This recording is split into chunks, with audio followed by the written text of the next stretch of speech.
Hey everybody, so I wanted to talk to you a little bit today about homesteading and where we started and how we started homesteading. Honestly, the biggest thing that led to us starting a homestead was my husband. He had started researching animal husbandry, basically, and sustainable agriculture or regenerative agriculture through like people like Joel Salatin, Jerry Bernetti, and a few others. There's a lot of big names. My husband knows them better than I do. But I know for a fact Joel Salatin and Jerry Bernetti were two of the biggest influencers into my husband deciding to do homesteading and even more specifically regenerative agriculture. And it was something that he actually brought to me, or at least the idea of, in late 2013. And we talked about it for a while, and both of us were working at the time, but it was something that we were still interested in doing because obviously a lot of times homesteading doesn't start necessarily with everybody just having complete and total free time and nothing else to do. So of course we jumped in. We were both very busy. In early 2013, our first daughter was actually born. So when we started actually farming and having sheep in the beginning of 2014, our oldest daughter wasn't even a year old yet. So in January of 2014, we actually got 27 Florida cracker sheep. This is basically the second, third, and fourth generations of those original sheep that we got back here. We only have 14 of them right now. The other 13 that we have are in Florida with my father-in-law, as we had split the flock. But it was one of those things where my husband really wanted to get into sustainable agriculture, and he thought a good introductory animal would be sheep. The reason for that is because sheep are obviously much smaller than cattle. They don't necessarily require as much space. You can feed a lot of sheep on the same amount as a few cattle. And it was one of those things where at the time, we were renting a house on 7 acres. So it was something we could do, but we had no idea the different kind of properties we may end up living on or renting in the future, because we were still renting at the time. So it was one of those things where we decided to go with sheep because they were smaller and easier to move. And like I said, we ended up with Florida cracker cattle. That was a big part that had to do a big part with the fact we were in Florida, and my husband wanted Florida native sheep because obviously they're both well adapted for that environment. So he wanted that. And it just so happened that down the road from where we lived at the time, there was this flock of sheep. Now this flock of sheep actually at one point was up to 300. The original owners got a ram and a ewe in 1970 as a wedding present, and they had basically grown the flock to 300, and then their son and daughter-in-law had inherited the flock. And by the time we got to the flock, there was 27 left because the son and daughter-in-law did not have any electric fencing and no livestock guardian dogs. So literally the coyotes just had fair game at all the sheep, and it decimated the flock. And so we ended up getting 27 rather sickly sheep because they were in a pen where they were just piling hay like up on top of each other over and over again. And so it was really a bad situation in the sense of... All right, so now that I figured out why my children were screaming so much, I can go back to the sheep. So the sheep were in a really bad living situation when we got them because they had been kept in a cattle panel pen and just had hay stacked up on top of each other. So they were riddled with parasites. I want to say within the first month of having the sheep, we probably had about 5 or 6 sheep die just because they were so riddled with parasites. And so basically what we did from that point is we were kind of in the mode of trying to keep the flock alive as much as possible, but then also letting the ones that were too sick to live die as well too. So we got down to, I want to say, about 10 to 14 sheep there in the beginning within the first few months because of just so many of them being sick and dying.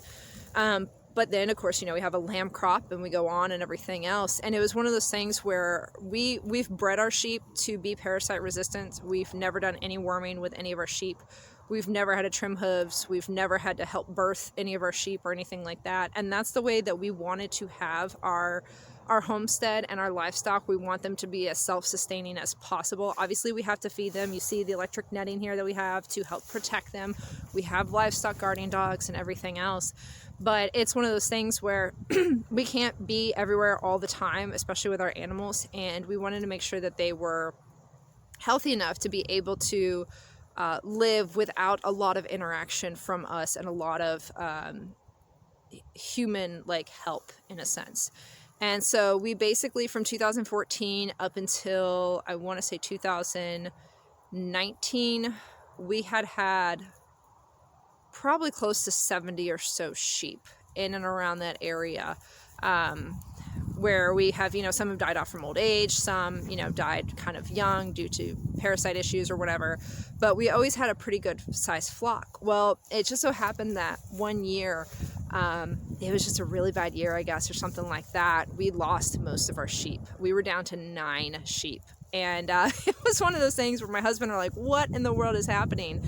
And, it's a learning process, and we learned something with our sheep. Now, you see them here in a field now, but this field here is filled with weeds, it's filled with clovers, it's filled with different types of plants and everything else, so they're not getting just grass. And we realized with our sheep, it was very, very necessary, and it's honestly for all sheep, it's necessary to have trees and other things for them to eat.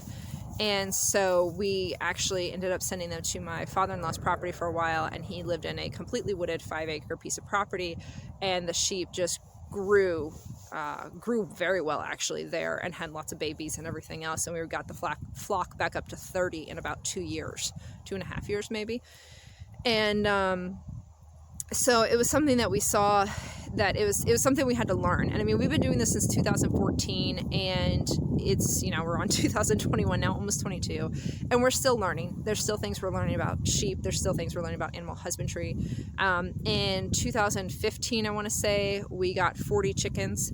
And then again, and I want to say about 2018, we got 2016 maybe, we got another 60 chickens. So overall, we've had probably close to 100-ish sheep over the years, and I know for a fact at least 100 chickens. And when we moved to a property, the property we sold to come up, that ended up allowing us to come up here, was actually 1/3 of an acre. And so we basically left the sheep at my father-in-law's house and butchered all our chickens, and then started over with quail and rabbits. And my husband had a microgreens business, and we did sustainable agriculture on 1/3 of an acre. We had a nice little food forest that was starting to grow, with a whole bunch of different fruit trees and vegetables and this, that, and the other thing. And we've really enjoyed it. For us, homesteading it's so much about learning about the land and the animals and how they work together, and how honestly God created the earth and everything that goes into it to work with these animals that then work towards us and helping to feed us and everything. And it's been a beautiful journey to see that and to learn that. But also for us, it is about being able to have some self-sufficiency, and knowing that, we have food here, we have a meat product here. And while some people may look at that and freak out and not like that, it is what it is, guys. Animals are literally on this earth to feed us. It talks about it in the Bible. So it's one of those things where we really enjoy being in a regenerative agriculture type atmosphere when it comes to farming. Obviously, conventional agriculture does their own thing, but with regenerative agriculture, we're wanting to make this land even better than what it was when we got it. And when we got this property, it was incredible. We were so blessed to get this property, but we want to make it even better than before. And we want to make it even better, not even just for us, but also for our animals, because the better we make this land, the better health our animals are in, and it's better for them as well too. So for us, our homesteading and kind of farming type journey started back in 2014. And it's changed with the different properties we've been on, and we've had to adapt to that. And that's something that's kind of a beautiful thing about homesteading, is you can adapt to different size properties and everything. But for us here in the future, I mean, we do want cattle. We are looking at Zebu cattle, because again, they're a lot smaller of a breed. And we don't necessarily need an entire steer. We don't necessarily need an entire cow to have to butcher out and everything else, because my husband does like to do his own butchering as well too. So it's one of those things, we like to keep the animals on the property. We don't want to stress them out more than they need to be when it comes to being butchered either. So we are looking into having zebu cattle. We do want ducks. Obviously, we want chickens again. And it's all stuff that's in the works. It's all stuff that's going to happen in its right time. But for us right now, we started our homesteading journey with 27 Florida cracker sheep, and I've learned a lot from then, and it's been a heck of a journey, and we've really enjoyed it, and we're looking forward to adding more animals and more biodiversity into this area by having those different animals. So it's something that we'll be working on here in the future. But that's kind of just a short snippet of how we got started and what we're up to. If you do have any questions, definitely feel free to drop them in the comments below. I'm happy to answer any questions you may have, and I can look up, if you want to know the names of all the people my husband's researched that have been involved, that he's looked at for regenerative agriculture. You can ask me and I will ask him and get that information and drop it in the comments for you. But yeah, guys, if you have any questions, let me know. And obviously, please make sure you subscribe and click that notification bell so that you can see when I post my next videos. But other than that, I hope you all have a wonderful day. Bye.